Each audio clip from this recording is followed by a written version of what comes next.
जो जो केबल्स हमें चाहिए तो हम लोग इसको माउंट कर लेते हैं। सो मेन बोर्ड वाली ये केबल है हमारे पास।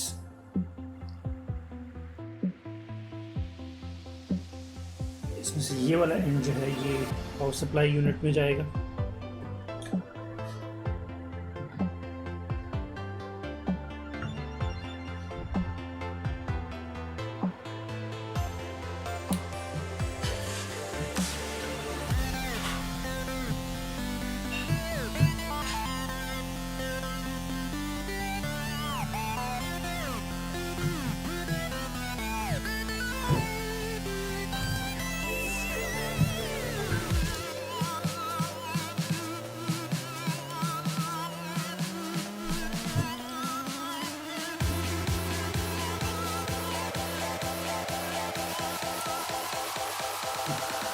बोर्ड की केबल हमने लगा दी।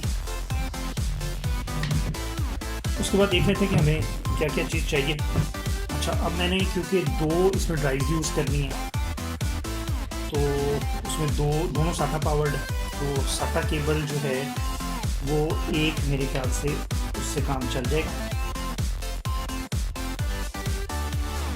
इसमें हमारे पास 4 कनेक्टर्स जो हैं वो साटा केबल के अवेलेबल हैं।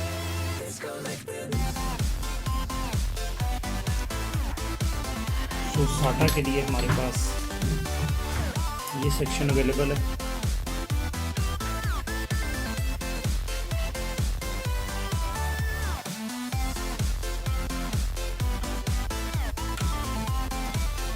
ये साटा की केबल भी लगी। अच्छा, हार्ड डिस्क के अलावा अब हमें जो अपने सीपीयू को पावर देनी है, तो जो सीपीयू है हमारा 8+4 चाहिए, उसको एक 8 पिन पावर चाहिए और साथ उसको 4 पिन चाहिए। तो उसमें हम ये कर सकते हैं,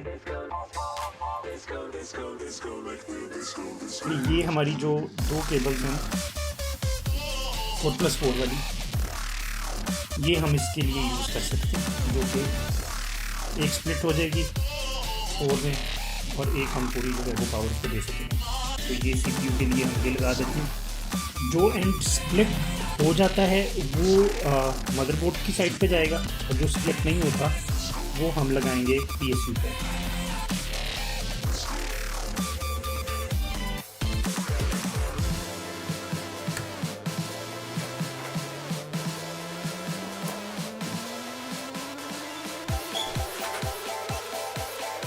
सिमिलरली अब ये वाली केबल भी लगा देते हैं।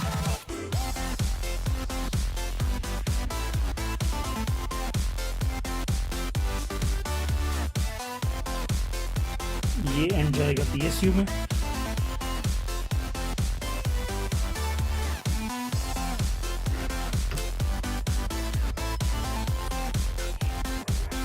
इसके साथ अब हमें जो एक और केबल की ज़रूरत पड़ेगी वो हमारे जीपीयू के लिए है।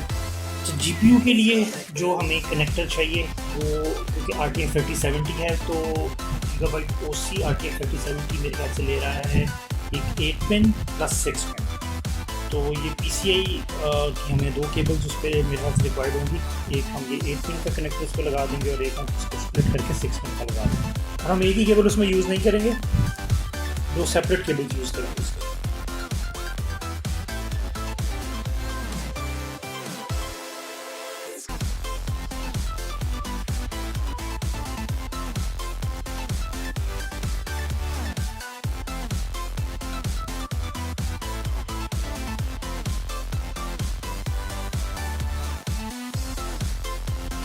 तो हमारी पावर सप्लाई अब रेडी है। तो फॉर द टाइम बिंग ये वो केबल्स हैं जो अब हम यूज़ नहीं कर रहे।